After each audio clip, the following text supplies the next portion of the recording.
দেখো 1 নম্বর এমসিকিউতে কি বলেছে, জে একক vector cross J cross K equal to what. তাহলে দেখো তো জে ক্রস কে, তাহলে জে ক্রস কে এটা মানে আমরা কি জানি আই। এবার জে ক্রস আই তাহলে এটা মানে কত মাইনাস কে, তাহলে এটা সঠিক উত্তর হবে কি মাইনাস কে। এবার দেখো 2 নম্বরে কি বলছে, 2 নম্বরে একটা ত্রিভুজ দেওয়া আছে, এই ত্রিভুজে আমরা ভেক্টরের ত্রিভুজ সূত্রটা ব্যবহার করতে পারি। দেখো তো ভেক্টরের ত্রিভুজ সূত্রটা খুব সহজে মনে রাখার উপায় কি ছিল, একই দিকের ভেক্টরের সমষ্টি ইকুয়াল টু কি অপোজিট দিকের ভেক্টর। তাহলে দেখো তো এই এন ভেক্টরের দিক এই দিকে, দেন একই দিকে আছে কি এম ভেক্টরের দিক, এবার বিপরীত দিকে পড়ছে কি এল, তাহলে একই দিকে ভেক্টরের সমষ্টি ইকুয়াল কি বিপরীত দিকে ভেক্টর। তাহলে এখান থেকে আমরা কি লিখতে পারি N plus M minus L equal to কত 0। তাহলে দেখো কোনটা সঠিক, এই যে M plus N minus L equal to 0। 3 নম্বর দেখো, 3 নম্বরে বলছে এই যে ও এ বি সি এটার ক্ষেত্রফলটা কত। এবার এখান থেকে স্পষ্ট দেখো তো বোঝা যাচ্ছে কি এই যে ওয়ে ভেক্টরটা, এই যে ওয়ে ভেক্টরটা এটা কোন তলে আছে এক্স এবং ওয়াই তলে, এক্স এবং ওয়াই তলে। তাহলে এই ওয়ে ভেক্টরের ফরম্যাটটা কি হবে দেখো তো 1 1, এর মানে এক্স এক্সিস বরাবর 1, ওয়াই এক্সিস বরাবর কত 1। তাহলে এই যে ওয়ে যে ভেক্টরটা, এই ওয়ে ভেক্টরটা কোন তলে আছে এক্স এবং ওয়াই তলে, তাহলে এই ওয়ে ভেক্টরের ফরম্যাটটা হবে কত 1i 1j। এবার আসো এই যে ওসি ভেক্টরটা, এই ওসি ভেক্টরটা কি জেড অক্ষের উপরে আছে না, তাহলে এই ওসি ভেক্টরটা জেড অক্ষের উপরে থাকলে ওসি ভেক্টরটা কত নির্দেশ করে 2k। তাহলে এই ওসি ভেক্টরটা নির্দেশ করে কত 2k, কারণ আমরা জানি এক্স অক্ষ বরাবর একক ভেক্টর আই, ওয়াই অক্ষ বরাবর একক ভেক্টর জে, জেড অক্ষ বরাবর একক ভেক্টর কত কে। তাহলে আমরা এই ওয়ে ভেক্টরটা নিলাম কত i প্লাস জে, যেহেতু এক্স ওয়াই তলে আছে 1 1 স্থানাঙ্ক, আর এই ওসি ভেক্টরটা জেড অক্ষের উপর অবস্থিত, তাহলে মান কত 2 আর একক ভেক্টর কত কে। তাহলে এইটার যদি আমরা ভ্যালু বের করি তাহলে হচ্ছে √2 আসবে, আর এটা যদি ভ্যালু করি 2 এর স্কয়ার মানে 2। এবার আমরা যদি এই দুইটার মানের যদি গুণ করি, এই যে ওয়ে ভেক্টরের মান ইনটু সি ভেক্টরের মান, তাহলে 2√2 এটাই কি ক্ষেত্রফল, তাহলে 2√2। 4 নম্বরে কি বলছে, দুটি ভেক্টর এ ও বি এর স্কেলার গুণফল 18 এবং ভেক্টর গুণফলের মান 6√3, এ ও বি এর মধ্যবর্তী কোণ কত। তাহলে এখানে স্কেলার গুণফলের মান বলছে কত 18, তাহলে আমরা জানি স্কেলার গুণফল A dot B equal to A B cos theta equal to হচ্ছে 18, আর ভেক্টর গুণফলের মান মানে ক্রস গুণফলের মানটা আমরা জানি কত এ বি, যে ক্রস গুণফলের মানটা আমরা কি জানি এ বি সাইন থিটা দেওয়া আছে 6√3। তাহলে দুটো ভাগ করো, যদি সাইন থিটা কস থিটা তাহলে লিখতে পারি ট্যান থিটা ইকুয়াল টু 6√3/18, তাহলে এটা লিখতে পারি হচ্ছে √3/3, তাহলে ট্যান থিটা ইকুয়াল টু 1/√3। তাহলে 1/√3 কোনটা আসে বলো 1/√3,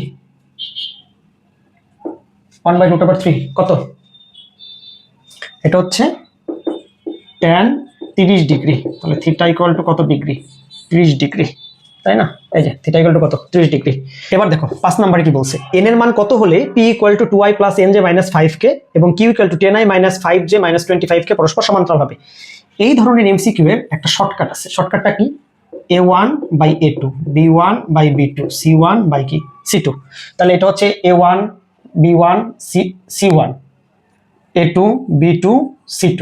তাহলে এখানে যদি মানগুলো বসাও 2 হচ্ছে কত 10, n/-5 -5 হচ্ছে -25। তাহলে আমি যদি এই পেয়ারগুলো নিই তাহলে 10n = -10, n = কত -1, তাহলে এটার উত্তর হবে -1। তাহলে n এর মান যদি -1 হয় তাহলে এই p ও q ভেক্টরটা পরস্পর কি সমান্তরাল হবে।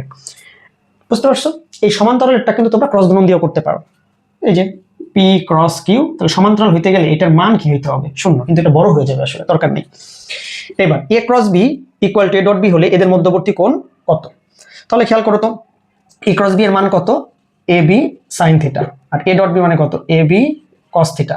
এবার দুটো যদি ভাগ দাও ab ab cancel, sin theta by cos theta মানে কত tan থিটা ইকুয়াল টু 1, তাহলে 1 মানে কত tan কত 45 মানে π/4, তাহলে সুতরাং থিটা ইকুয়াল টু কত π/4, তাহলে এটা आंसर কত π/4।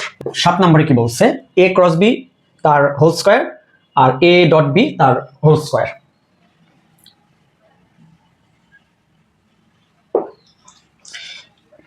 এরপর দেখো 7 নম্বরে কি বলছে, a ক্রস b এর মানের square plus a dot b তার মানের স্কয়ার, টোটাল কত দুটো যোগ করলে কি হয় এটা দেখাইতে বলছে আমাদের। তাহলে দেখো তো a ক্রস b এর মান কত ab sin থিটা, এটা হচ্ছে কি কসের মান, তাহলে তার কি whole square plus A dot B মানে হচ্ছে এ বি কস থিটা তার কি স্কয়ার। তাহলে এখান থেকে যদি স্কয়ার বি স্কয়ার কমন নেই তাহলে sine square theta plus cos square theta মানে কত 1, তাহলে এ স্কয়ার বি স্কয়ার। এবার দেখো তো ভেক্টরের মানকে প্রকাশ করা যায় কয়টা হবে, দুইটা হবে, একটা হচ্ছে মডুলাস দিয়ে অথবা কি শুধু এই যে লেটার লিখে। তাহলে দেখো তো এই বিষয়টাকে আমরা কি লিখতে পারি, এই যে মডুলাস দিয়ে ডট বি ভেক্টর তার মানে কি এভাবে লিখতে পারি। তাহলে এটা সঠিক উত্তর কোনটা, এই যে 2 নাম্বার। এবার দেখো 8 নম্বরে কি বলছে, a plus B equal to a minus B, দুইটার মান সমান হলে a ও b এর মধ্যবর্তী কোণ কত। তাহলে দেখো তো a প্লাস বি আর হচ্ছে a মাইনাস বি, এই দুইটার মান এদের মধ্যবর্তী কোণ কত হলে সমান হবে। এবার একটা বিষয় দেখো তো, এটার মানে আমরা কি লিখতে পারি, root over square plus B square plus 2ab cos alpha. ধরো এই দুইটা কোণ, এটা a আর এটা b, দুইটা ভেক্টর, এদের মধ্যবর্তী কোণ কত আলফা। তাহলে এবার যদি আমি এই বি এর ঋণাত্মক ভেক্টর নেই বা বিপরীত ভেক্টর নেই, এই যে মাইনাস বি, তাহলে এটার কোণ কত হচ্ছে 180 ডিগ্রি মাইনাস কি আলফা।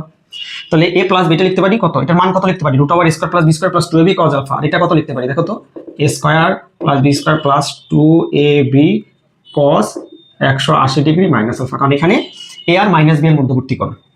চাইলে এখানে এক লাইন এক্সট্রাও করে নিতে পারো, এই যে এ প্লাস বি আর এইটা লিখতে পারো এ, এই যে এভাবে চাইলে লিখে নিতে পারো, এমসিকিউ অত করা লাগবে না। এবার উভয় পাশে বর্গ করে দাও, স্কয়ার স্কয়ার তারপর বাদ হয়ে যাবে, বি স্কয়ার বি স্কয়ার বাদ হয়ে যাবে, এখানে থাকবে 2ab cos আলফা আর এখানে থাকবে হচ্ছে কত মাইনাস 2ab cos আলফা। তাহলে এটা নিয়ে আসো 4ab cos alpha equal to 0, cos alpha equal to 0, তাহলে আলফা ইকুয়াল টু হবে 90 ডিগ্রি, তাহলে আলফা ইকুয়াল টু কত 90 ডিগ্রি।